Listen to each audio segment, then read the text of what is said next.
খুব ভালো লাগতেছে, এখানে আসছি, সবাইকে দেখতেছি, সবাই লাল সাদা রঙের শাড়ি পরছে, সবাইকে দেখতে অনেক সুন্দর লাগতেছে। এই পরিবেশটা অনেক সুন্দর লাগতেছে, ফুইটা উঠছে এই পরিবেশ, আমার কাছে খুব ভালো লাগতেছে। এরকম উৎসব থাকলে ঘুরতে বের হই, এছাড়া আর ঘুরতে বের হওয়া যায় না, কাজের চাপ থাকে, সংসারের কাজের চাপ থাকে। এই দিনটার জন্য আমরা সবাই অনেক অপেক্ষা করি, যত কিছুই হোক এই দিনটার মধ্যে একটা আলাদা একটা আনন্দ, খুশি, অনেক কিছু ফিল করি। এইটা আসলে ঐতিহ্যটা আসলে গ্রাম থেকে আসা, যেমন গ্রামের মানুষরা এই দিনটাকে তারা ফসলের উপরে ডিপেন্ড করে, আর আমরা এটাকে ডিপেন্ড করি একটা বাৎসরিক হিসাবে, পয়লা বৈশাখ হিসাবে। তো ওরা যেমন ফসল পেয়ে খুশি, আমরা তেমন এই আনন্দটা দেখে খুশি হই, আমরা অনেক কিছু ফিল করি আর কি।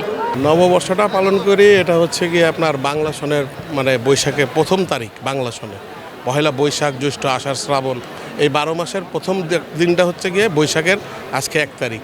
সেই উপলক্ষে আমাদের পালন করা হয়, আবার এটা বাংলা সংস্কৃতির ভিতরেও থাকে, সেই জন্য আমরা এটা উদযাপন করার চেষ্টা করি এবং যতটুকু সম্ভব করি। আজকের দিনটা একটু সম্পূর্ণ ব্যতিক্রম, কারণ এখানে সব ধরনের মানুষ আসার কারণটা হচ্ছে জাস্ট একটা বন্ধ পায় এবং এই মানে গ্যাদারিং পরিবেশের মধ্যে তারা একটু হালকা রিল্যাক্স করার জন্য বের হয়, কথাবার্তা সবার সাথে সবাই খোলামেলা বলতে পারে, জাস্ট মাইন্ডের রিফ্রেশমেন্টের জন্য। নতুন প্রজন্মের জন্য সবসময় শুভকামনা এবং শুভেচ্ছা এবং অভিনন্দন। যারা আমরা এই বয়সে যারা এখনও আসছি এখানে, আমরা ইয়াং বয়স থেকে এখনও আমরা চলমান আসা যাওয়া, এবং বাংলাদেশের জন্য পয়লা বৈশাখ একটা ঐতিহ্য ধারক এবং বাহক।